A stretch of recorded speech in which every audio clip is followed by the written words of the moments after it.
নদী যেন তার জীবনের নিয়তি, বৈঠা যেন শুধুই অস্তিত্ব টিকিয়ে রাখার প্রতীক। স্বামী হারানোর পর যেখানে অনেকেই ভাগ্যের কাছে হার মেনে নেন, সেখানে ভিন্ন এক লড়াইয়ের নাম শরীয়তপুরের তাসলিমা বেগম। জীবনের সব প্রতিকূলতা পেছনে ফেলে 2 যুগ ধরে তিনি নদীর বুকে বেঁচে থাকার সংগ্রাম চালিয়ে যাচ্ছেন। শরীয়তপুরের গোসাইরহাট উপজেলার প্রত্যন্ত নদীবেষ্টিত জনপদ হাজীপাড়ার বাসিন্দা তাসলিমা বেগমের জীবন একসময় ছিল স্বাভাবিক ও স্বপ্নময়। স্বামী ও সন্তানদের নিয়ে ছোট্ট সংসার, সীমিত আয়ের মধ্যেও সুখে থাকার চেষ্টা, সবই চলছিল ঠিকঠাক। কিন্তু 26 বছর আগে হঠাৎ স্বামীর মৃত্যু তার জীবনের সব স্বপ্ন এক নিমিষেই ভেঙে দেয়।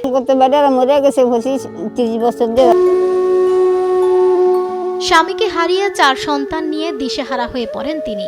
সংসারের দায়িত্ব কাঁধে নিয়ে প্রথমে নানা কাজের চেষ্টা করলেও পর্যাপ্ত আয় না থাকায় শেষ পর্যন্ত বেছে নেন কঠিন এক পথ, নদীতে নৌকা চালিয়ে জীবিকা নির্বাহ। সেই থেকে শুরু হয় তার সংগ্রামী জীবনের নতুন অধ্যায়। প্রতিদিন ভোর থেকে গভীর রাত পর্যন্ত নদীর ঘাটে নৌকা নিয়ে যাত্রী পারাপার করেন তাসলিমা। পারিশ্রমিক হিসেবে কখনো টাকা, আবার কখনো মৌসুমি ফল পান, যা বিক্রি করেই চলে তার সংসার।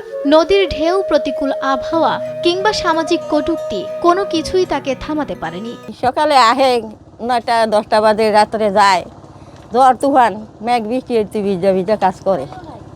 কেউ মহিলা মানুষ তো অনেক পেটের দান্দায় বাবা করে খাইতে হয়। তাসলিমা ভাই আমাদের এলাকার একজন সাধারণ মানুষ। এই নৌকা নিয়ে কষ্ট করে রাত দিন কষ্ট করে আমাকে পার করে। কিছু মানুষে পয়সা দেয়, কিছু মানুষের দেয় না, এইভাবেই আর দুঃখে কষ্টে দিন যায়। তো এইভাবেই ভাই চলতে আছে। এলাকার গরিব মানুষ এখন এইভাবে আর দিন আলায় নিতে আছে। এইটা সরকার যে কোনো একটা করুক। স্থানীয়রা জানান, কঠিন পরিশ্রম আর সাহসিকতায় তিনি এখন এলাকার পরিচিত এক মুখ। তার এই লড়াইয়ের কথা এখন সবার মুখে মুখে। ওনার কোনো কর্মজীবী নাই, ছেলে নাই, মেয়ে নাই, স্বামী নাই। ছেলে মেয়ে যাই একটা ছেলে আসছিল, হেও অ্যাক্সিডেন্টে এক পাও নাই, পঙ্গু তো অ্যাক্সিডেন্ট অবস্থায় বর্তমানে হেও কোনো কর্মজীবী করতে পারে না। এখন ওর যদি দ্বিতীয় কোনো কর্মস্থান বা একটা পাশাপাশি কোনো কিছু করে দিতে পারে, তাহলে ওনার জীবিকা অর্জন করাতে পারে। উনি আমাদের এই একজন মহিলা মানুষ হয়ে ওইলোকা অতি কষ্ট করে ওইলোকা দিন যাপন করতেছে, এবং তার 3টা মেয়ে সে বিয়া দিছে খুব কষ্ট করে এলাকার লোকজনের সহযোগিতায়, এবং আমরা এই এলাকার সবাই সম্মিলিতভাবে তার এই নৌকাটা বানায় দিছি।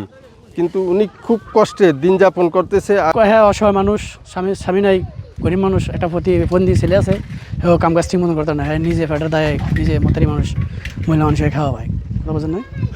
যাই হোক, ভালোই ফার্কটার করে। যাই হোক, হ্যাঁ যদি আপনারা যদি একটা সহযোগিতা করেন তো আমার জন্য ভালো, সবার জন্য ভালো।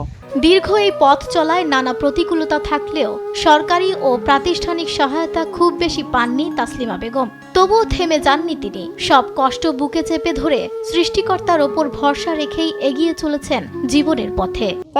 কষ্ট করি, আমগো তো বেড়ারা নাই, বেড়ারা কামে করে দিব, হেডি আমরা খামো। আমগো তো বেড়ারা মরে গেছে 30 বছর দিয়ে, 22 বছর দিয়ে আমরা তো খাওয়াবাই ফলহান বাঁচাইছি।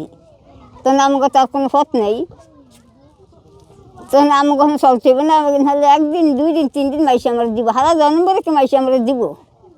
কষ্ট এটা বেড়ারা কয়, এটা তো হয়। আবার কষ্ট এটা কে করে না বোঝে কষ্টটা।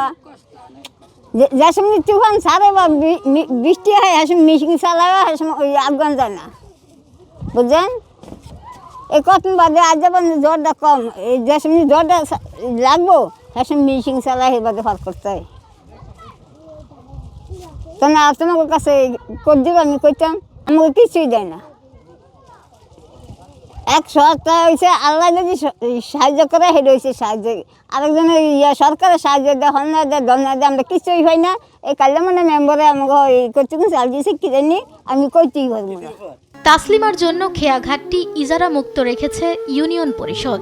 ভবিষ্যতে তার পাশে দাঁড়ানোর আশ্বাসও দিয়েছেন ইউপি চেয়ারম্যান। কোদালপুর ইউনিয়নের পূর্ব হাজিপাড়া এই খেয়াঘাটে তাসলিমা বেগম দীর্ঘদিন যাবৎ নদী পারাপার করতেছেন।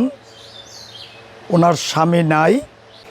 ইউনিয়ন পরিষদের মাধ্যমেই এই ঘাটটিকে আমরা ইজারা মুক্ত করে তাকে পারাপারের সুযোগ করে দিয়েছি। এলাকার মানুষও তার প্রতি সহানুভূতিশীল, আমরাও তার প্রতি সহানুভূতিশীল।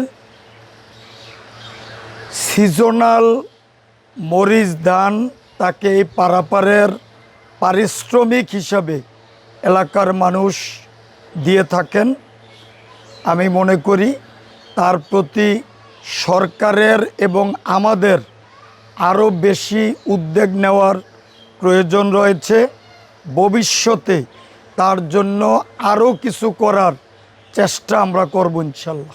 জীবনের উত্তাল স্রোতে বহুবার টালমাটাল হলেও কখনো ডুবে যাননি তাসলিমা বেগম। 2 যুগ ধরে বৈঠা হাতে নদীর বুকে তার এই লড়াই এখন শুধু জীবিকার গল্প নয়, বরং এক অনুপ্রেরণার নাম। আফসানা ভুইয়া, নিউজ ডেস্ক, দেশ টিভি।